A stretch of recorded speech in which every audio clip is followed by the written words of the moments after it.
Maggioï, La voie métaphysique, chapitre 7 Les destins de l'humanité.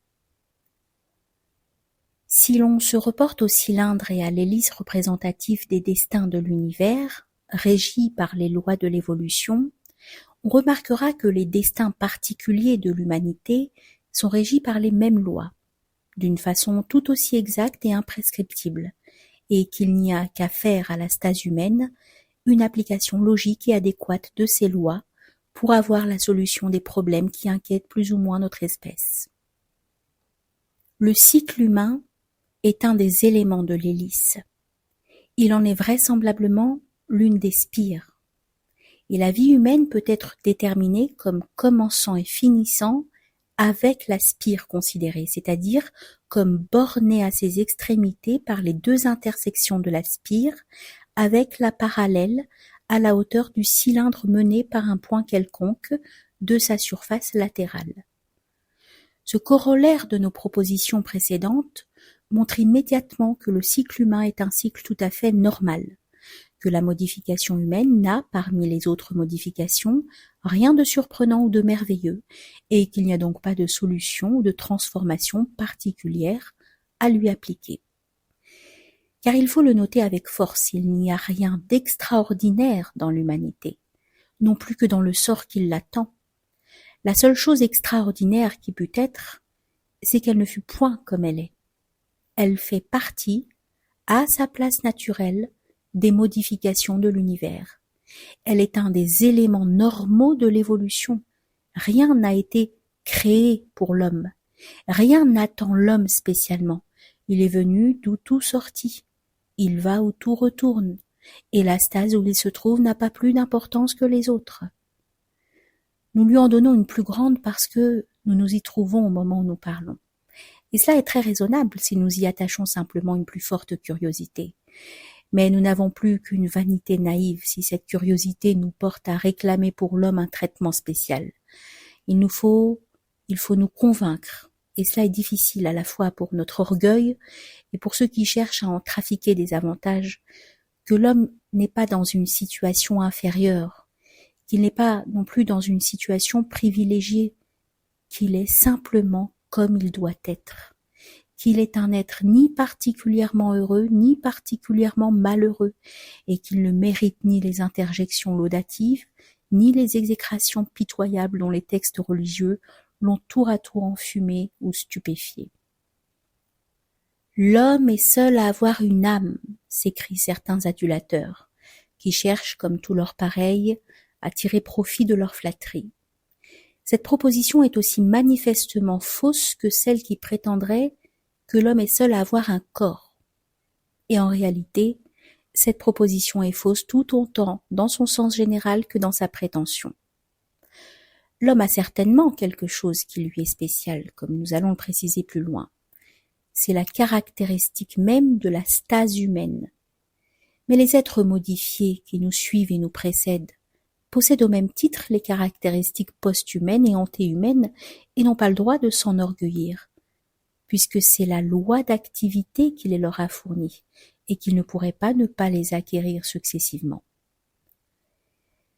Mais la caractéristique humaine, non plus qu'aucune autre, n'est composée d'aucun élément qui ne se trouverait que dans l'homme. C'est un composé dont les quantités ne se trouvent que dans l'homme à de certains coefficients, mais dont les éléments constitutifs, consécutifs, se retrouvent dans une ou plusieurs stases adjacentes. Ils ne sont pas de l'homme, seule leur association fait l'être humain. Le dessin mathématique nous montre d'ailleurs une hélice parfaitement régulière et coordonnée. Aucun point n'est excentrique. Tous sont réguliers et conséquentiels des éléments générateurs de la figure. L'humanité est sur l'un de ces points, ou mieux, sur l'une des spires composées par ces points. Elle est donc entièrement normale. Elle n'a point les préférences de la divinité, et nous devons reléguer dans l'arsenal vieilli de nos orgueils et de nos terreurs les éloges et les menaces qui nous furent solennellement impartis au nom de cette situation privilégiée, qui n'est rien qu'une conception folle et tout à fait contraire au principe de l'évolution et à la perfection elle-même. Portons-nous sur l'hélice de l'évolution à un point de l'intersection fourni par la parallèle à la hauteur du cylindre sur sa surface latérale. Cette parallèle coupe toutes les révolutions de l'hélice. Entre deux points d'intersection consécutifs est figurée la spire de l'humanité. Le point d'intersection inférieur est celui du commencement de la spire et de notre observation actuelle. C'est le moment où l'humanité naît. Elle naît, c'est-à-dire, elle vient de la modification précédente, sans heurts ni secousses, montant sur la douceur de la courbe par un mouvement giratoire continu, dû à la force attractive de la perfection. La loi de causalité est l'origine de cette naissance et de la perpétuité de cette naissance, tant du moins qu'il aura un courant des formes, car la forme humaine peut se confondre dans l'universel. Elle s'y confondra certainement, mais elle ne peut point périr dans le sens négatif que nos objectivités donnent à ce terme grammatical, c'est-à-dire qu'elle finira doucement à l'expiration de sa forme et à son remplacement par une autre, mais qu'elle ne se terminera pas en pleine marche par un brutal cataclysme qui romprait le cours uniforme de son destin. Laissons donc, et sans un plus long développement véritablement oiseux, la fin du monde au bon roi Robert et la congélation de notre globe à monsieur Camille Flammarion. Ces hypothèses sont gratuites et au cas qu'on les considère comme matériellement et physiologiquement réalisables, elles n'influeraient en rien sur la forme humaine ni sur les destins de l'humanité. Le globe terrestre, en tant que véhicule, ne saurait périr que lorsqu'il serait devenu inutile. C'est-à-dire que l'humanité ne périrait pas avec la planète, mais que la planète périrait quand elle ne servirait plus de théâtre à l'humanité. Et tout cela n'est que de superflues et redondantes contingences. La loi d'activité pousse l'humanité, dès après sa naissance, sur la spirale de son évolution particulière. L'humanité ne reste jamais immobile sur un point de cette spirale, et elle ne repasse jamais deux fois par le même point. Est-ce à dire que le cycle humain se compose seulement de la vie terrestre, et que nous ne devons jamais après la mort revenir sur la planète ? Bien avantageux serait celui qui ferait une réponse définitive en quelque sens que ce soit à cette question. Certainement, nous ne repasserons jamais par la stase humaine, telle que nous la traversons aujourd'hui, car la loi d'activité, la loi d'harmonie et la loi du bien seraient par là violées tous ensemble. Mais n'y a-t-il que des composés humains sur la Terre ? Et n'y a-t-il que la Terre où puissent se modifier des composés humains ? Tâchons de répondre par analogie à de si troublantes interrogations. Dans les trois règnes que nous connaissons sur notre globe, le règne animal, voix et sang, le règne végétal et le règne minéral. Le règne végétal pressent et ne voit pas. Le règne minéral ne pressent ni ne voit. Voilà l'ensemble de ce qui tombe sous les sens, mais nous pressentons sans voir une autre matière que celle qui est cataloguée dans ces trois règnes.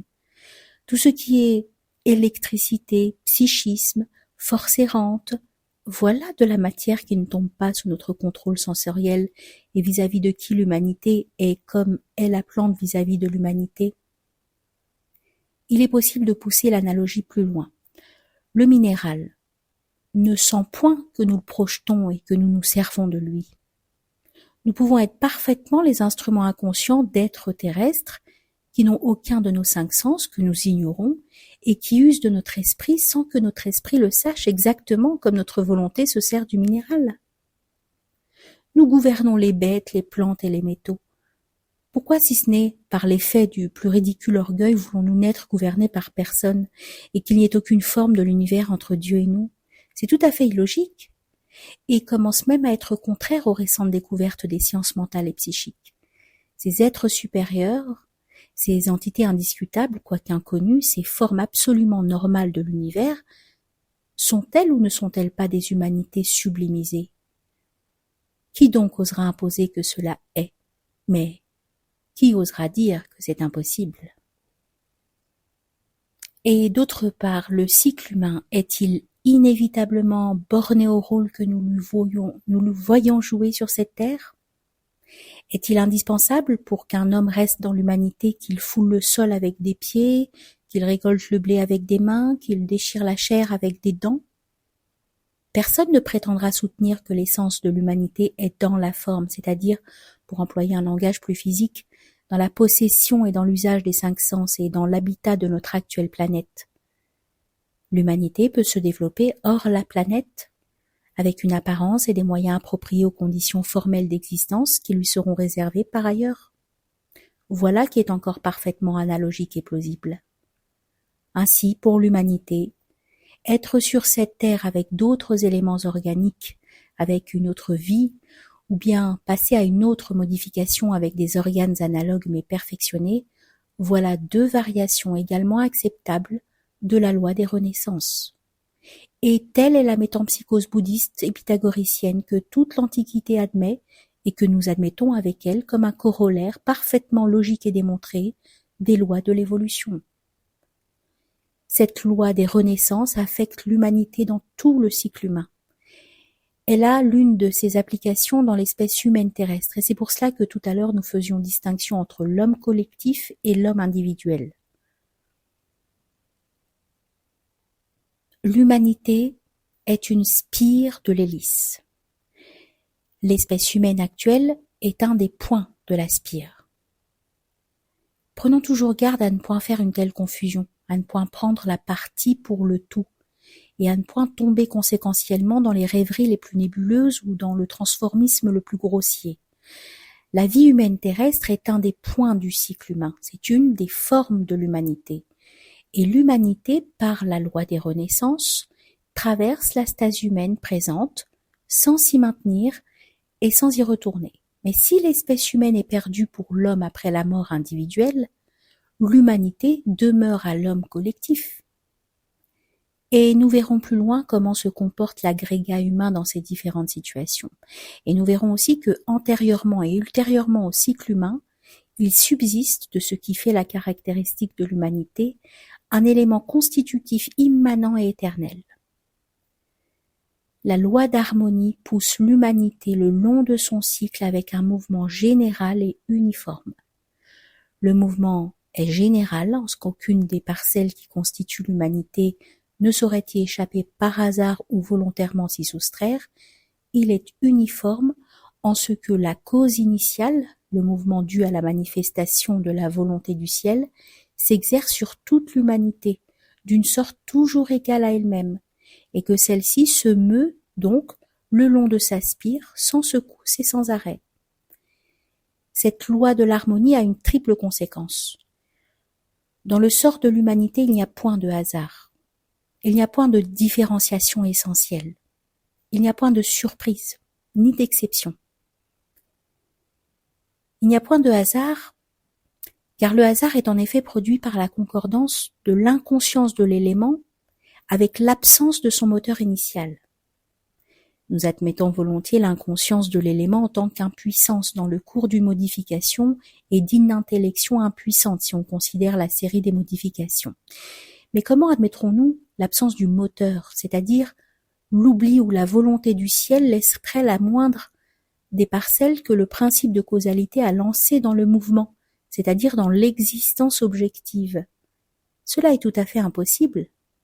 Car si l'élément parcellaire considéré était livré au hasard hors de l'univers manifesté, il faudrait nier l'infini de la volonté du ciel. Et si l'élément était livré au hasard dans l'univers manifesté, il faudrait nier la perfection omnisciente de cette volonté. C'est-à-dire que cette volonté du ciel n'existerait point. Le hasard et le ciel sont contradictoires et exclusifs l'un de l'autre. Et comme l'univers est le ciel manifesté, il nous faut nier soit le hasard, soit l'univers, jusque dans le plus concret témoignage de nos sens. Nous sommes donc conduits à cette proposition véritable: le hasard n'existe pas. Et nous sommes heureux de constater que cette proposition est dès longtemps inscrite au seuil de la haute science purement occidentale et en exergue des œuvres des maîtres qui s'en occupent. Dans le christianisme et dans tous les systèmes religieux et philosophiques qui émanent de lui ou dont il émane, Cette partie efficiente du principe d'harmonie porte le nom de providence, mot dont la signification radicale constitue la négation même du hasard.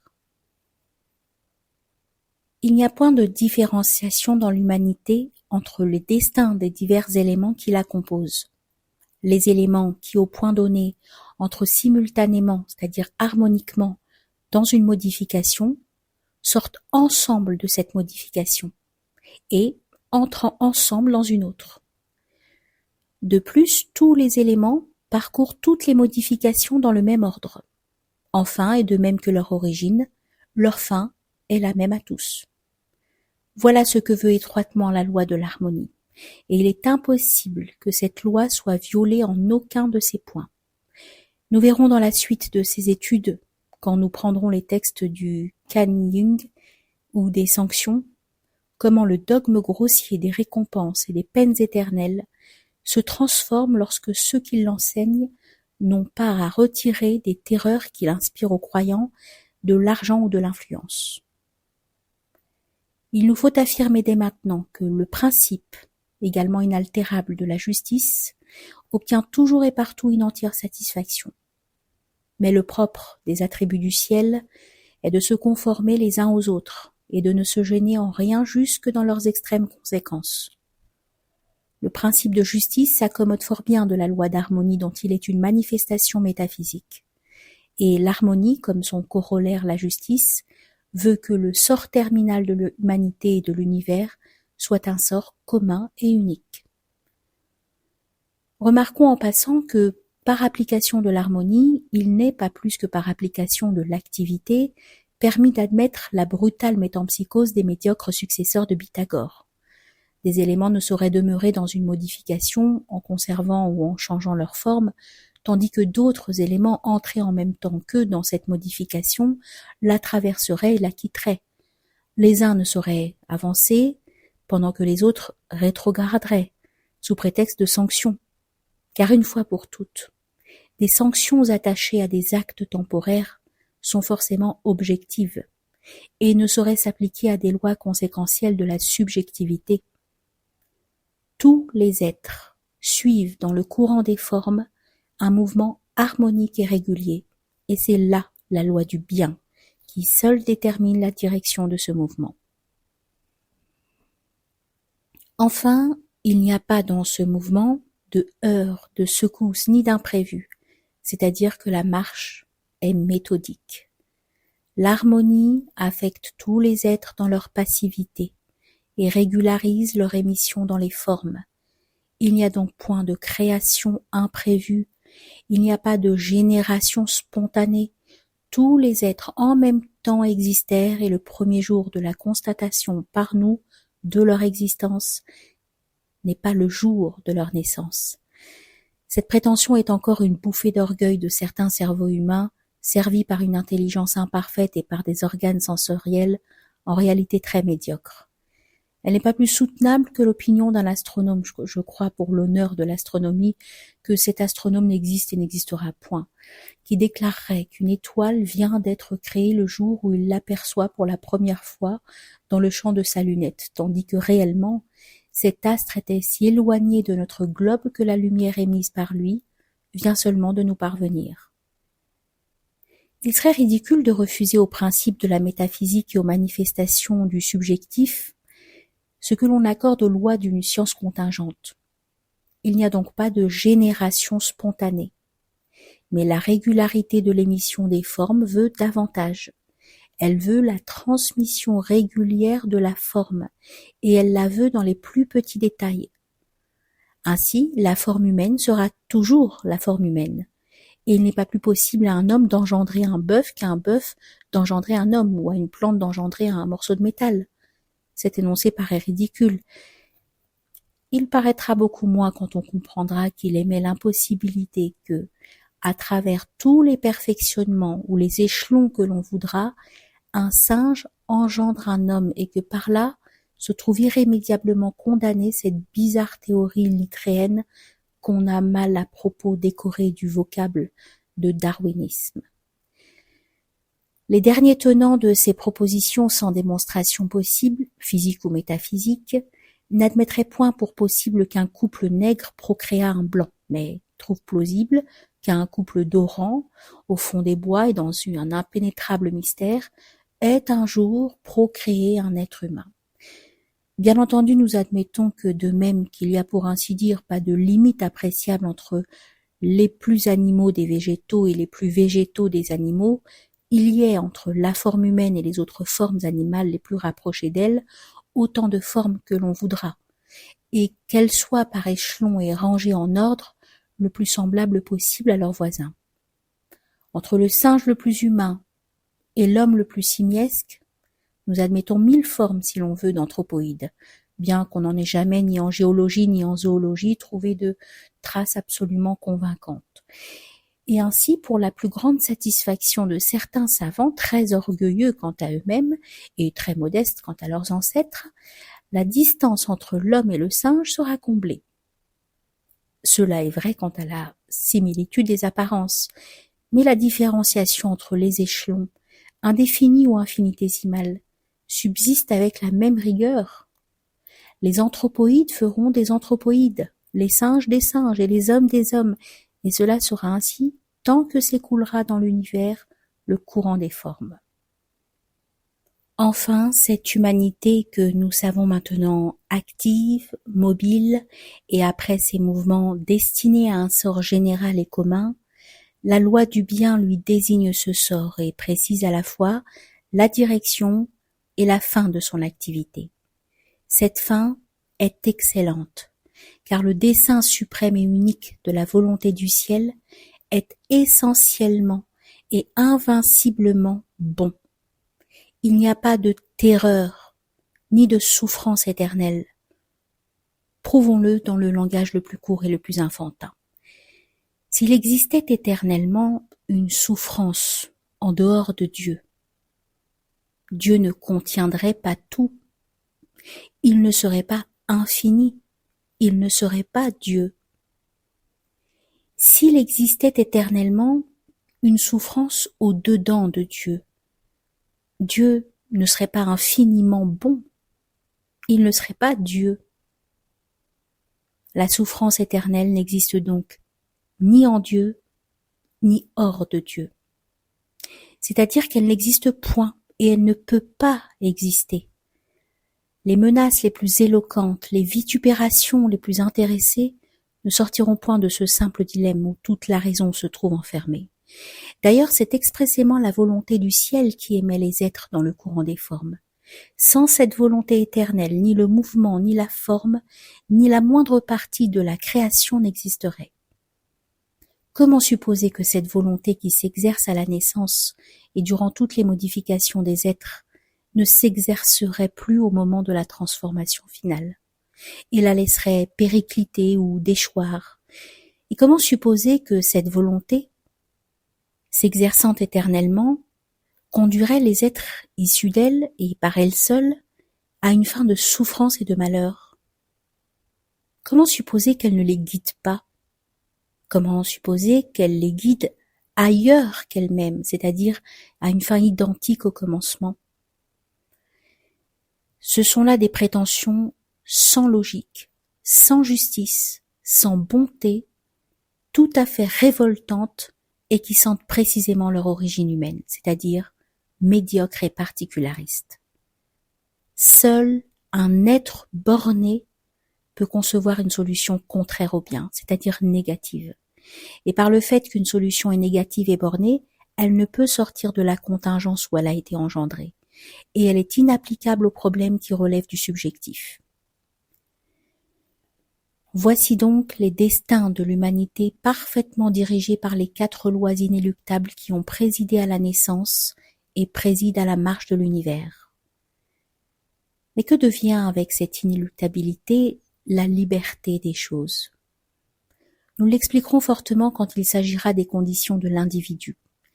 La liberté humaine existe, et elle existe dans des conditions qui satisfont à la justice subjective et qui engagent suffisamment, au point de vue de la sanction à prévoir, nos responsabilités personnelles.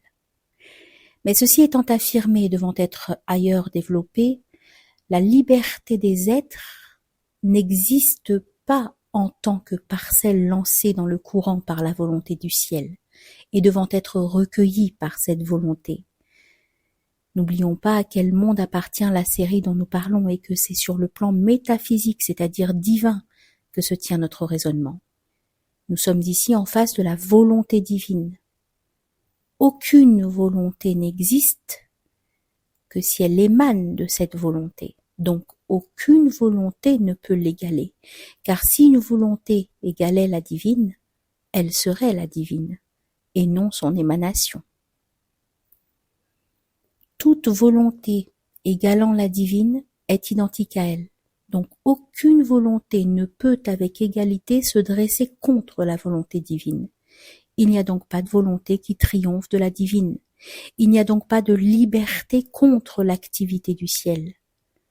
Les desseins du ciel ne peuvent être renversés, ni traversés, ni retardés. Rien ne peut prévaloir contre eux. Et toutes les doctrines religieuses, la doctrine même de Rome, exprimée dans le plus mauvais latin qui soit au monde, sont ici d'accord avec la métaphysique et la logique naturelle. La liberté totale n'existe qu'en l'infini, et n'agit que par l'infini, et dans la volonté de l'infini. Un être écoulé dans le courant des formes ne peut pas être doué de la liberté totale, sans quoi il serait immédiatement Dieu.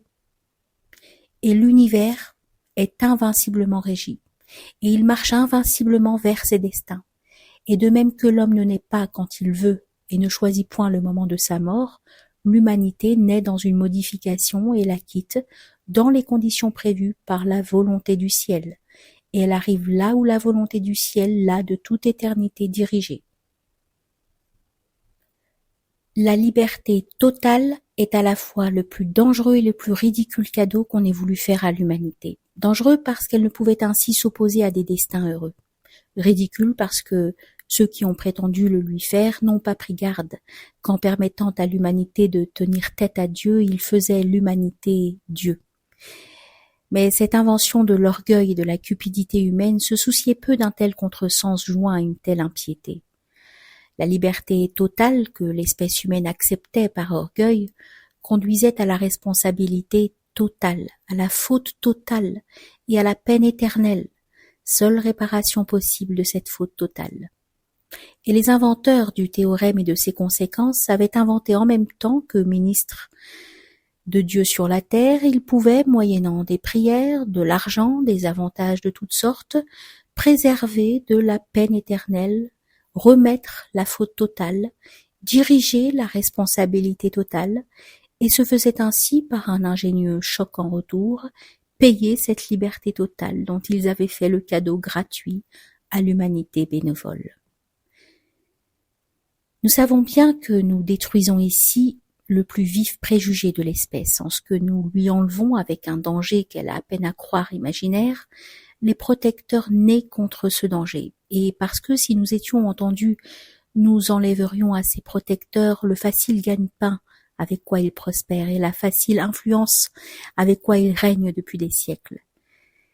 Nous savons que nous attaquons ici une conviction, assise profondément dans la conscience que nos ancêtres, nos éducateurs et d'innombrables années nous ont faites. Nous nous rendons un compte d'autant plus exact de la difficulté de cette tâche que, en nous-mêmes, et après avoir établi irrévocablement notre certitude, parfois encore fermente le levain des antiques terreurs, et se lève la crainte héréditaire qui assiégea notre enfance. Difficilement on libère son esprit et sa raison des entraves les plus inacceptables, lorsqu'elles sont séculaires, et qu'elles empruntent l'autorité de ceux qui nous enseignèrent et que nous avons aimés, mais en toute vérité, il nous est impossible d'admettre même une fois la victoire du sentiment irraisonné sur la logique, et de croire que Dieu ait consenti à s'égaler à l'homme, précisément pour le malheur de ce dernier, et que le Créateur ne soit plus à se déclarer impuissant à rendre inévitablement heureuse sa créature dans cette éternité qu'il lui a donnée et qu'elle ne lui demandait pas.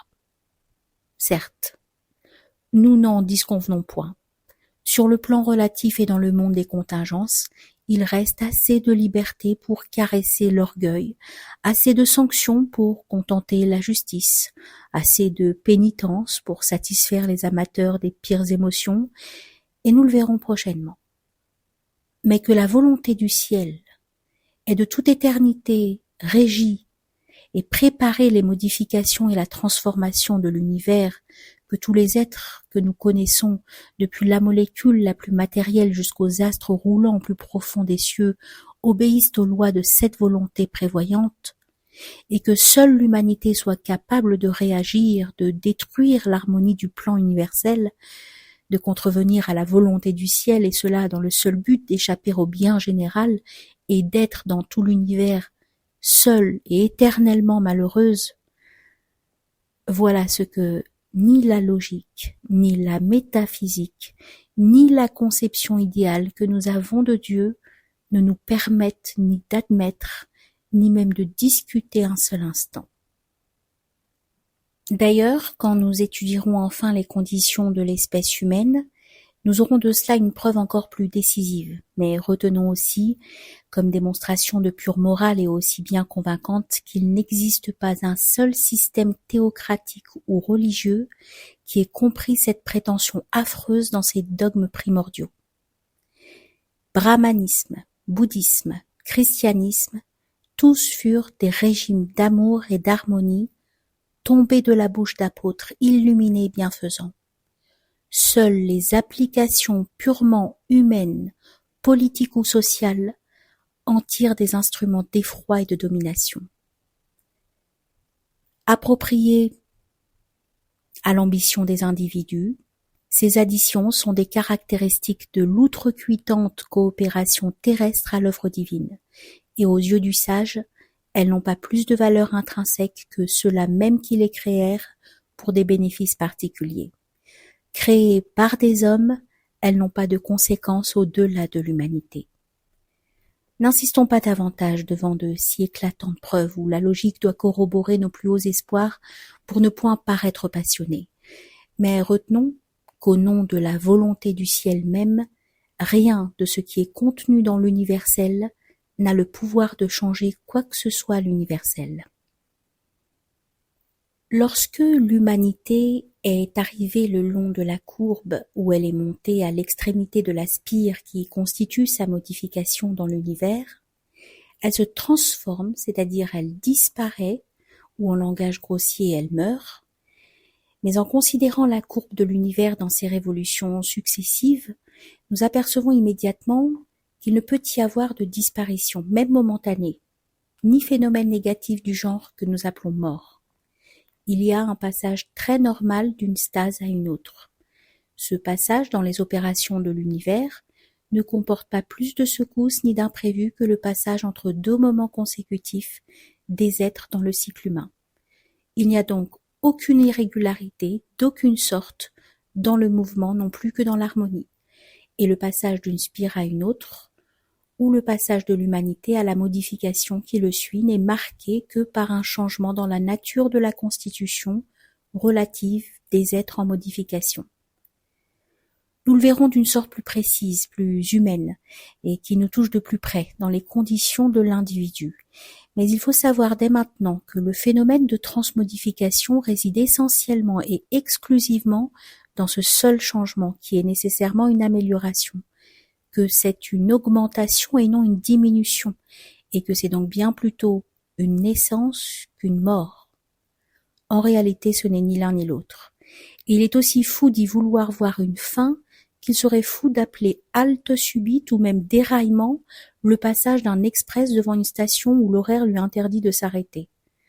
Ces changements de modification se font donc toujours normalement, posément et avec bénéfice. Et ils doivent, par suite de cette absolue certitude, perdre ce qu'ils peuvent avoir de temporairement douloureux pour l'individu. La collectivité des êtres passe d'une existence à une autre par des modalités diverses et par des mécanismes toujours semblables à eux-mêmes, sans qu'il y ait un seul instant de mort, de disparition ou seulement d'éclipse. L'essence divine qui imbibe les parcelles de l'univers, l'attraction divine qui est le recteur de leur mouvement, Voilà les garants de leur perpétuité. Et l'humanité participe comme tout l'univers à cette perpétuité, à son rang de modification et dans ce que cette modification comporte d'éternel. L'humanité, qui est un des cycles de l'univers, n'en est pas nécessairement le dernier. Il nous semble très élevé parce que nous nous y trouvons et parce que nous comprenons mieux les cycles inférieurs que les cycles supérieurs.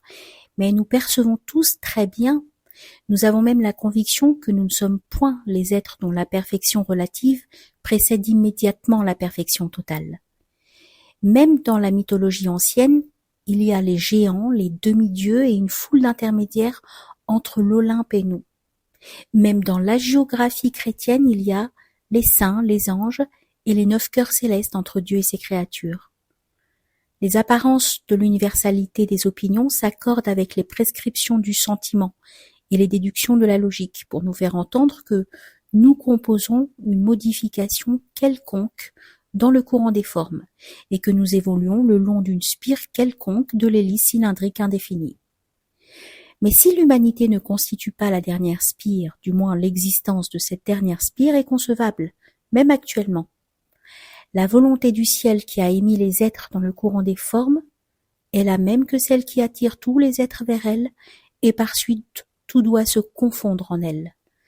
C'est ainsi que, considéré à l'infini qui est précisément le lieu métaphysique de la perfection, le cylindre de la création devient cône, et la spire qui évoluait sur sa surface latérale se confond immanquablement au sommet du cône avec la hauteur du volume, cette hauteur étant précisément, comme on l'a vu ailleurs, le lieu géométrique de l'attraction de la volonté du ciel, puis en son sommet, le lieu métaphysique de la volonté du ciel elle-même.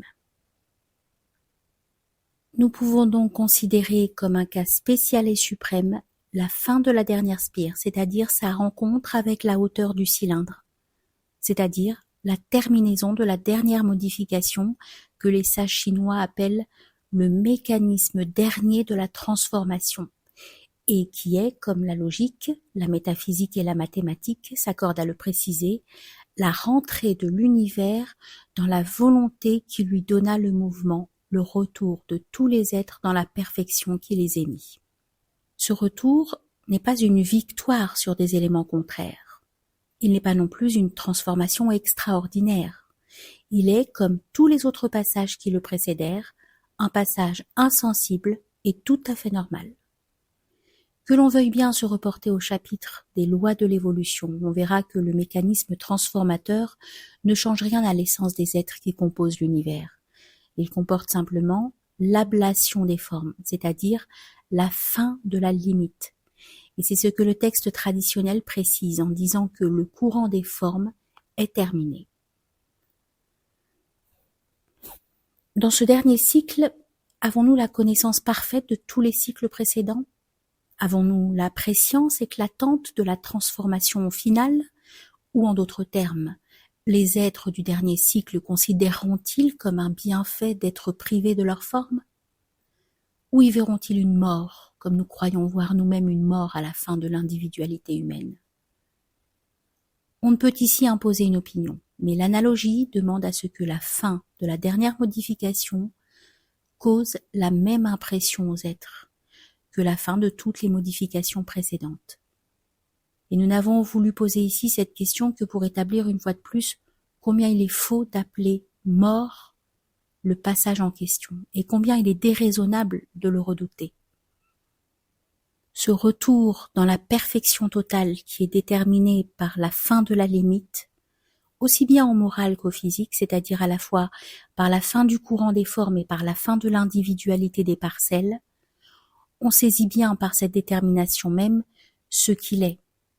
C'est le retour dans le sein de Dieu, la perte dans le grand tout, le ciel, le paradis, c'est en un mot qui résume toute la pensée humaine sur le sujet, c'est le nirvana, que les races jaunes appellent Nibbana, qui est le même mot.